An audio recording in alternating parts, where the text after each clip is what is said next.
Judgment in the appeal between the application of Edwards and another and the Environment Agency and others. Lord Clerk will summarise the judgment of the Court.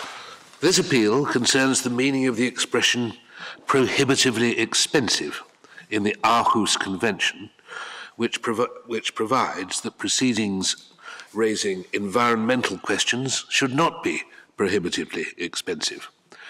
The proceedings comprised a claim for judicial review of a decision by the Environment Agency to permit operations on a cement works in Rugby by the burning of shredded tyres instead of coal and petroleum coke.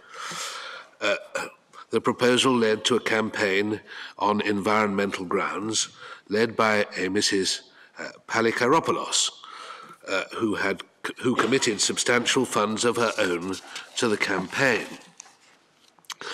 Following the decision of the Rugby Borough Council not to pursue its own claim for judicial review, Mrs. Palikaropoulos was reported as, quote, pledging to carry on the battle using legal aid, unquote, and because she was too rich to get legal aid, asked for somebody to come forward to take the case under legal aid. A local resident, Mr. David Edwards, began judicial review proceedings in 2003, challenging the agency's decision. The judge inferred that Mr. Edwards had been put up as a claimant in order to secure public funding for the claim. The substantive application for judicial review was dismissed in 2006. Mr. Edwards appealed to the Court of Appeal. On the final day of the Court of Appeal hearing, Mr. Edwards withdrew his instructions from both solicitors and counsel. Mrs. Palikaropoulos applied without objection to be joined as an additional appellant in the public interest to enable the appeal to be concluded. Her potential liability for costs in the Court of Appeal was capped at £2,000. The appeal failed, and she was ordered to pay the respondent's costs, but subject to a limit of £2,000.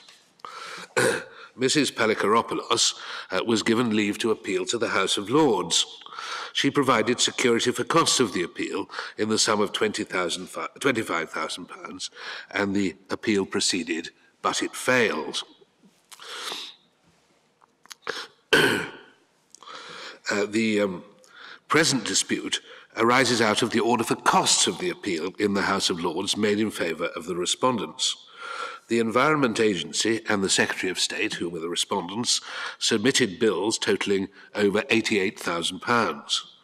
The Supreme Court made a reference to the Court of Justice of the European Union, the CJEU, for guidance relating to the meaning of the expression not prohibitively expensive in the Aarhus Convention. The Supreme Court makes an order for costs in the amount of £25,000 in favour of the respondents. Lord Carnwath gives the lead judgment with which the other members of the court agree. The reasons are shortly these. In Edwards, the CJEU laid down these principles. 1, the test is not purely subjective. The cost of proceedings must not exceed the financial resources of the person concerned, nor appear to be objectively unreasonable, at least in certain cases. 2, the court did not give definitive guidance as to how to assess what is objectively unreasonable. 3, the court could take into account the merits of the case, that is, whether the claimant has a reasonable prospect of success, the importance of what is at stake for the claimant and for the protection of the environment, the complexity of the relevant law and procedure, and the potentially frivolous nature of the claim at its various stages. 4, the fact that the claimant has not in fact been deterred from carrying on the proceedings is not itself determinative. And 5, the same criteria are to be applied on appeal as at first instance. The respondents are not now seeking to recover their full costs. They have agreed to limit their joint claim to costs in the sum of £25,000, which is the amount of the security already provided.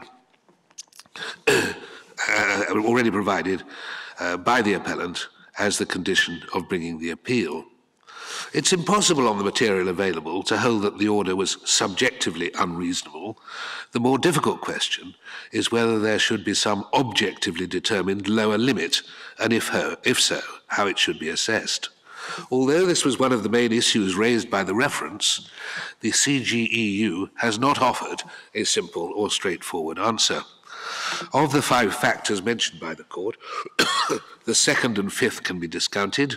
There's no evidence that the appellant had any economic interest of her own in the proceedings, and given the grant of permission at each stage, they could not be said to be frivolous.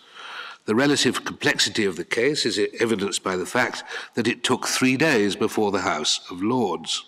The other 2 factors, the prospects of success and the importance of the case for the protection of the environment, are at best neutral from the appellant's point of view.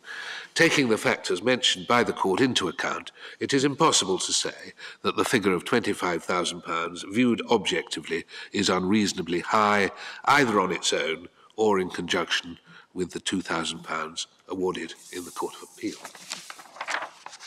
Reverting to the first case, we understand that Ms Hodgkin and Mr Calcioli are in court. We'd like to wish them all the best in their future married life. Court now adjourned.